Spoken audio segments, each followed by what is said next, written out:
Hola. Hoy vamos a analizar a fondo una conexión fascinante y que cada vez se investiga más. La relación entre nuestra microbiota intestinal, vamos, los microbios del intestino, y la enfermedad de Parkinson.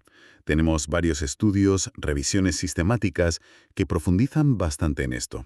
Así es. El Parkinson, que bueno, todos conocemos como ese trastorno neurodegenerativo que afecta sobre todo al movimiento, pues siempre lo hemos asociado al cerebro, ¿no? Pero es que las fuentes que traemos hoy apuntan, y con bastante fuerza, hacia el intestino, a esos billones de microorganismos que tenemos ahí, sugiriendo que, oye, igual tienen un papel mucho más crucial de lo que pensábamos. Justo. La idea hoy es desgranar un poco qué dicen estos estudios. Cómo la salud intestinal podría influir no solo en que aparezca el Parkinson, sino en cómo avanza, incluso en futuros tratamientos. Así que vamos a meternos de lleno. Vale, pues empecemos por lo básico, para situarnos. El Parkinson, enfermedad neurodegenerativa, la segunda más común, ojo, después del Alzheimer.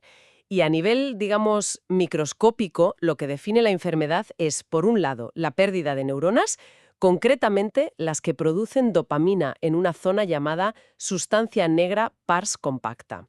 La dopamina, clave para el movimiento. Exacto. Y, por otro lado, la acumulación de una proteína, la alfa-sinucleína. Pero no la proteína normal, sino una versión mal plegada que forma unos agregados, los famosos cuerpos de Lewy, dentro de las neuronas que quedan.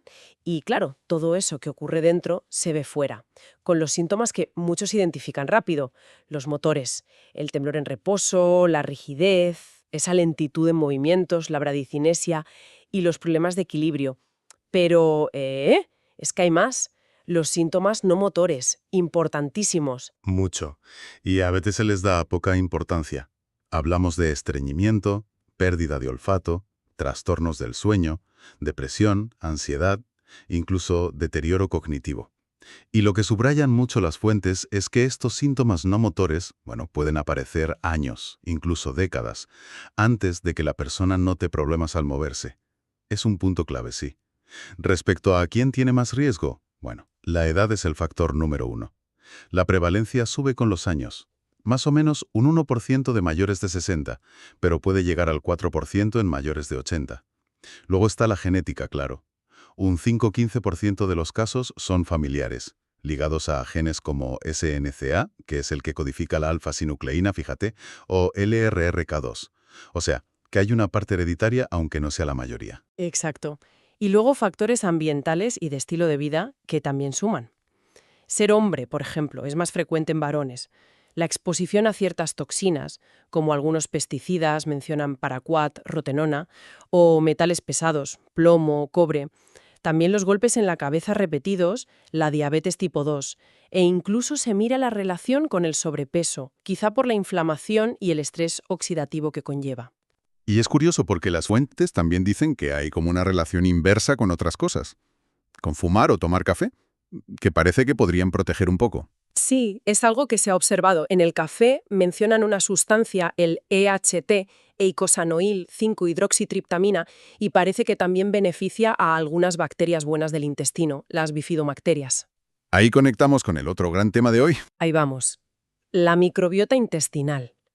Esa comunidad enorme de microorganismos, se habla de 35 billones más células de microbios que nuestras propias células, viven en nuestro tracto digestivo y todos juntos pueden pesar entre el 1 y el 3% de nuestro peso corporal. Cuando todo está en equilibrio, hablamos de eubiosis. Pero si hay un desequilibrio mantenido, Disbiosis. eso es, disbiosis.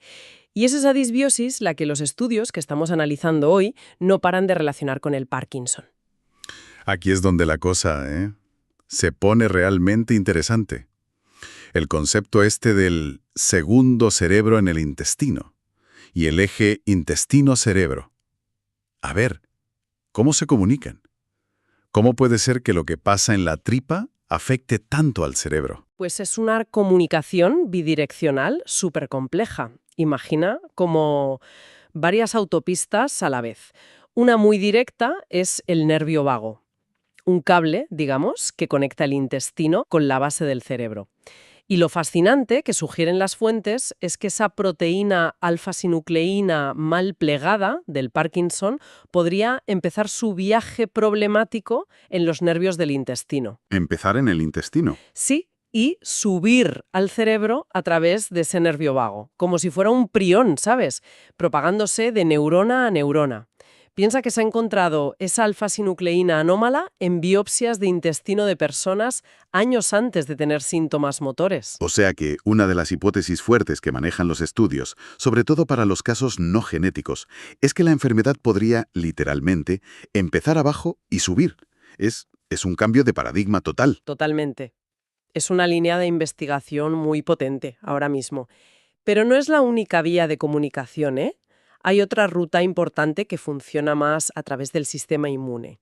Si la disbiosis hace que la barrera del intestino se vuelva más permeable, lo que llaman intestino permeable, Que se cuelan cosas que no deberían. exacto, se pueden colar fragmentos de bacterias, como el lipopolisacárido, el LPS, a la sangre. Y el LPS es como una señal de alarma potentísima para nuestro sistema inmune. Dispara la inflamación por todo el cuerpo, una inflamación sistémica. Y esa inflamación puede encender también las alarmas en el cerebro, activando a las células inmunes de allí, la microglía, y provocando neuroinflamación. Inflamación que viaja. O que se transmite la señal inflamatoria del intestino al cerebro. Parece increíble. Y hay más conexiones. Sí, otra vía importantísima son los metabolitos. Las sustancias que producen nuestras bacterias al fermentar lo que comemos, sobre todo la fibra. Los más famosos son los ácidos grasos de cadena corta, AGCC, butirato, acetato, propionato. Ah, sí, eso suenan mucho últimamente. Claro, porque son vitales. Primero, para el propio intestino. Son su comida, mantienen la barrera fuerte. Pero es que, además, viajan por la sangre y tienen efectos antiinflamatorios y neuroactivos. Actúan también en el cerebro.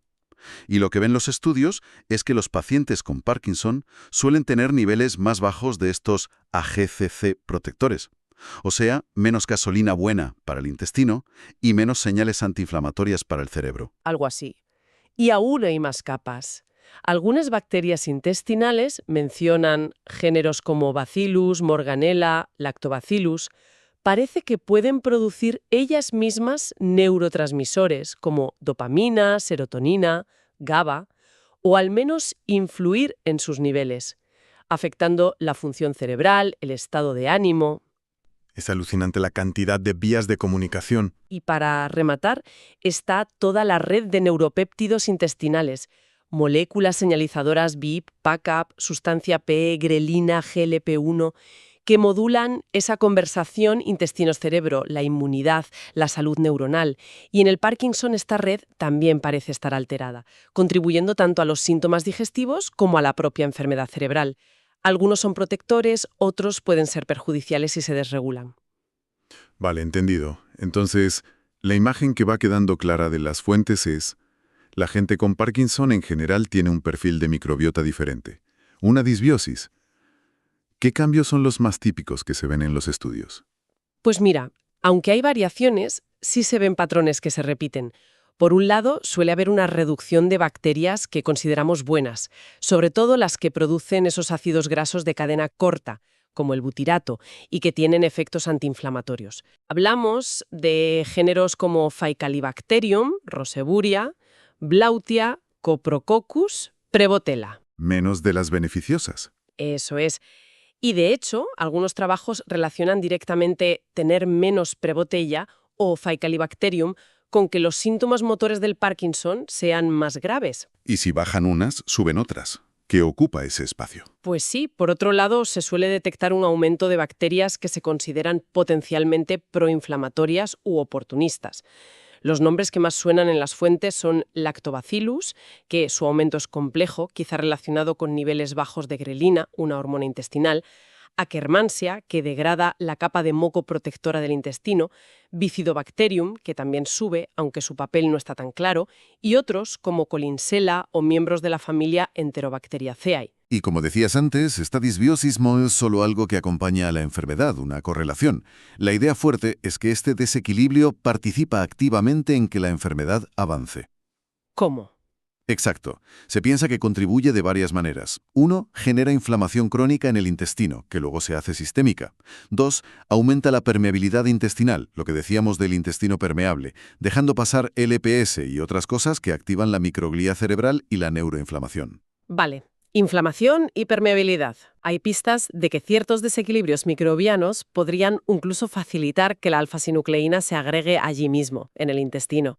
Por ejemplo, porque algunas bacterias producen enzimas que modifican los ácidos biliares de forma que promueven esa agregación.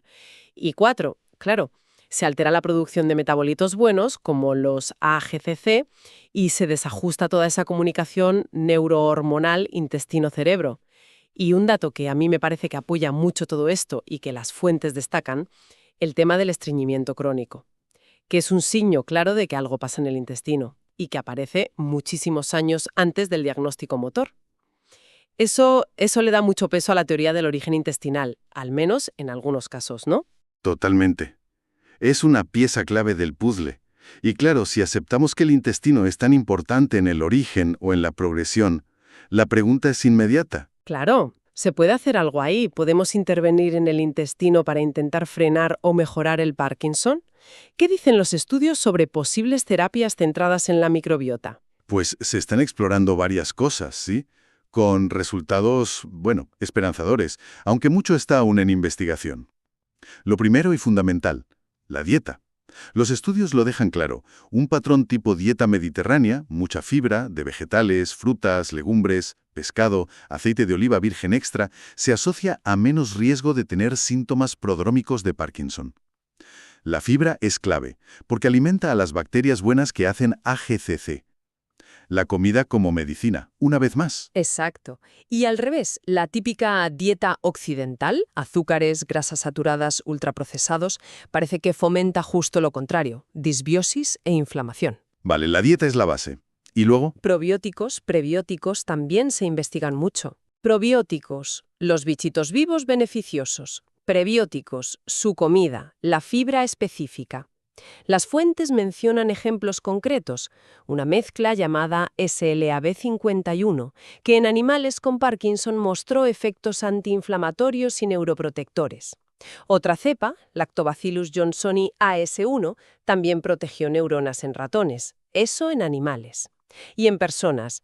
En personas se usan más para manejar síntomas concretos, por ejemplo, yogures con probióticos y prebióticos para el estreñimiento, o para tratar problemas asociados que a veces tienen los pacientes con Parkinson, como el SIBO, sobrecrecimiento bacteriano, o la infección por Helicobacter pylori. La idea siempre es la misma, intentar reequilibrar la microbiota y fortalecer la barrera intestinal. Y llegamos a la opción que suena más radical, el trasplante de microbiota fecal, el TMF. Introducir directamente la microbiota de un donante sano. ¿Qué dice la ciencia de esto? Suena intenso. Sí, es la intervención más directa sobre la microbiota. Tenemos una revisión sistemática reciente que es muy interesante. Agrupó los datos de 6 ensayos clínicos sobre TMF en Parkinson con 104 pacientes en total. Y los resultados, pues son mixtos, de momento. Mixtos. ¿En qué sentido? ¿Funciona o no funciona? Pues depende de cómo lo mires. Algunos estudios sí vieron mejoras significativas en las escalas motoras, la UPDRS-3, y también en síntomas no motores, la NMSS, donde parece que hay más acuerdos en la mejora del estreñimiento. Eso sí parece bastante consistente en varios estudios. Pero Con el grupo placebo. Esto sugiere que quizá la respuesta es muy variable, que no a todo el mundo le funciona igual. entiendo. ¿Y la seguridad? Meter bacterias de otra persona. Según esta revisión, en los estudios realizados fue bastante seguro. Los efectos secundarios fueron mayoritariamente leves y digestivos. Hinchazón, molestias, algún cambio temporal en el ritmo intestinal. No se reportaron problemas graves directamente relacionados con el TMF en estos ensayos. ¿Y se vio si realmente cambiaba la microbiota de los pacientes? Sí, eso sí. Los análisis mostraron que después del TMF solía aumentar la diversidad de bacterias, que suele ser bueno, y también la cantidad de géneros considerados beneficiosos, como Rosburgia, Faecalibacterium, Lactobacillee, y a veces estos cambios se correlacionaban con la mejoría clínica. Dosis, la vía, oral, colonoscopia, la frecuencia. Así que la conclusión es que aún no hay evidencia suficiente para recomendarlo como tratamiento estándar. Falta investigar más, con estudios más grandes y homogéneos. Vale, entonces si hacemos un poco de resumen de todo lo que hemos ido viendo en las fuentes, la conexión intestino-Parkinson parece sólida, ¿no? No es una idea loca, se basa en mecanismos biológicos bastante claros. La disbiosis, la inflamación, la permeabilidad, esa posible propagación de la alfa-sinucleína. Efectivamente. El cuadro que pintan los estudios es complejo, sí, pero tiene coherencia interna. Ves las piezas, alteraciones en la microbiota, la inflamación que se genera localmente y a distancia, la barrera intestinal que falla, y esa hipótesis tan potente de la propagación de la proteína desde el intestino por el nervio vago, todo encaja. Y lógicamente, si el problema puede empezar o agravarse ahí, Pues las terapias dirigidas al intestino cobran todo el sentido. La dieta, los probióticos, prebióticos y quizá en un futuro el TMF. Son vías de investigación muy prometedoras. Aunque hay que insistir. Necesitamos más ciencia robusta, sobre todo para el TMF, antes de que sean herramientas clínicas de uso diario. Y como reflexión final que dejan estas lecturas, y que a mí me parece muy potente, si el Parkinson puede, al menos en parte, originarse o ser impulsado por lo que pasa en nuestro intestino, y esto ocurre años, quizá décadas antes de los síntomas motores, eso nos abre una ventana de oportunidad enorme. Nos plantea una pregunta fundamental. ¿Podría el análisis de la microbiota o de marcadores de inflamación o permeabilidad intestinal convertirse en una herramienta futura? Una herramienta no solo para entender mejor, sino quizá para identificar riesgo, para diagnosticar mucho antes, cuando tal vez podamos hacer más.